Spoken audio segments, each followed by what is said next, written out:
আমাদের বাড়ির পাশে আর একটা আঞ্চলিক ইসরায়েলের জন্ম হয়েছে। প্রত্যেকটা জায়গায় আল্লাহ রাব্বুল আলামিন মুজাহিদ ভাইদেরকে তৈরি করছেন, কিন্তু আমাদের অঞ্চলে এই আঞ্চলিক ইসরায়েলকে মোকাবেলা করার শক্তি কি আমাদের আছে? এর জন্য কি আমরা প্রস্তুত আছি? এর জন্য কি আমরা প্রস্তুত আছি? তারা আমাদের উপর একটা অনিবার্য যুদ্ধ চাপিয়ে দেওয়ার চেষ্টা করছে। পুরো বৈশ্বিক সভ্যতা মিলে, জালেম সভ্যতা মিলে আমাদের উপর একটা অনিবার্য যুদ্ধ চাপিয়ে দেওয়ার চেষ্টা করছে। আপনি যতই সুশীল সাথে চেষ্টা করেন, যতই ভালো মানুষ সাথে চেষ্টা করেন, যত ইনিয়ে বিনিয়ে এড়িয়ে যাওয়ার চেষ্টা করেন, আপনি অনিবার্য কনফ্লিক্ট আনতে পারবেন না। অর্থাৎ প্রিয় ভাই ও তাওহীদ জনতা, আমাদেরকে প্রস্তুতি গ্রহণ করতে হবে।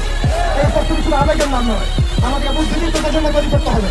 আমাদের ইমানের শিক্ষা শিক্ষিত হতে হবে, আমল ঠিক করে ফেলতে হবে, আখলাক ঠিক করে ফেলতে হবে, আকীদা ঠিক করে ফেলতে হবে। মনে রাখবেন, বিভ্রান্ত আকীদার মানুষের দ্বারা বিজয় লাভ করা সম্ভব নয়। সাময়িক একটা ভাইব ক্রিয়েট করা সম্ভব, কিন্তু প্রকৃত বিজয় অর্জন করা সম্ভব নয়। আমাদের ঐক্যবদ্ধ হতে হবে, হারাবে থাকতে হবে, আমাদের জাতির মধ্যে ঐক্য তৈরি করতে হবে।